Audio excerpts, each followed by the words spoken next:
वज़ीर आज़म शहबाज शरीफ की बीजेपी की रहनुमा के इस्लाम मुखालिफ बयान की शदीद मजम्मत।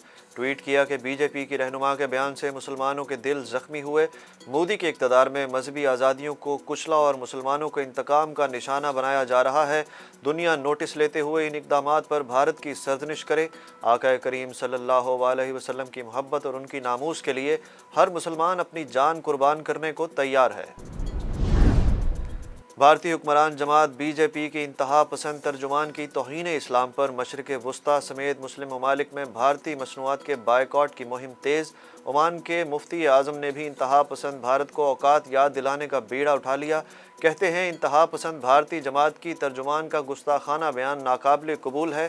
तमाम मुसलमान एक उम्मत बनकर भारत के खिलाफ उठ खड़े हों। वज़ीर ख़ारजा बिलावल भुट्टो ज़रदारी की भी बीजेपी रहनुमा के बयान की मजम्मत। कहते हैं इंतहा पसंद हिंदू रहनुमाओं के बयानात काबिल मजम्मत हैं। गुस्ताखाना बयानात से मुस्लिम उम्मा के जज्बात को ठेस पहुँची। वज़ीर ख़ारजा का आलमी बरादरी से भारत में बढ़ते इस्लामोफोबिया के वाक़यात को रोकने का मुतालबा। सिक्योरिटी फोर्सेस का खुफिया इतलात पर 2 मुख्तलिफ मकामात पर ऑपरेशन। फायरिंग के तबादले में 7 दहशतगर्द मारे गए। ISPR के मुताबिक बन्नू और शुमाली वजीरिस्तान में ऑपरेशन किए गए।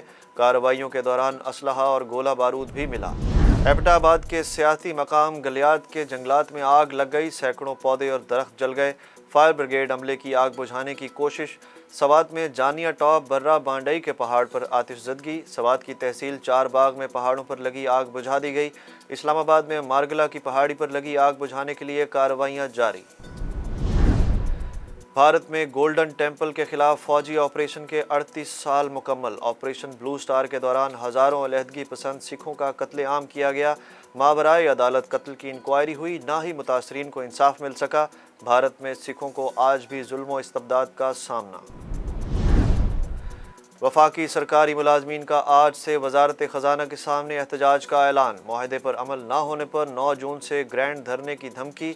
मुजाहिरीन के एडहॉक अलाउंस बुनियादी तनख्वाह में जम करने और अपग्रेडेशन के मुतालबात हैं। तहरीक इंसाफ ने लोधरा से नून लीग की 2 बड़ी विकटें गिरा दी। ज़िमनी इलेक्शन के लिए टिकट ना मिलने पर साबिक MNA सैयद इकबाल शाह ने अपने बेटे आमिर इकबाल शाह समेत नून लीग से राहें जुदा कर लीं। सैयद इकबाल शाह ने 2018 में NA 154 के ज़िमनी इलेक्शन में जहांगीर तरीन के बेटे अली तरीन को 26,000 से ज़ायद वोटों से शिकस्त दी थी। लाहौर से पहली हज परवाज़ मदीना मुनव्वरा के लिए उड़ान भर गई। एयर ब्लू की परवाज़ के ज़रिए 220 आज़मीन हज हिजाज़ मुक़द्दस रवाना हुए। आज़मीन हज का एयरपोर्ट पर हाजी कैंप इंतज़ामिया के खिलाफ एहतजाज। इस्लामाबाद से भी हज परवाज़ की रवानगी। हज के दौरान बग़ैर इजाज़त रियाजुल जन्ना में दाखिले पर पाबंदी। वेस्ट इंडीज़ की टीम आज इस्लामाबाद पहुंचेगी। चार्टर्ड फ़्लाइट से मुल्तान पहुंचाया जाएगा। पाकिस्तान और वेस्ट इंडीज़ में 3 वनडे मैचेस मुल्तान में शेड्यूल हैं। पहला मैच 8 जून को खेला जाएगा। मुल्क के मैदानी इलाकों में मौसम शदीद गर्म। इस्लामाबाद में शाम को तेज़ हवाएं चलने का इम्कान। लाहौर, बहावलपुर, डीजी खान में तेज़ आंधी, जबकि गिलगित बल्तिस्तान और बालाई खैबर पख्तूनख्वा में चंद मकामात पर बारिश का इम्कान।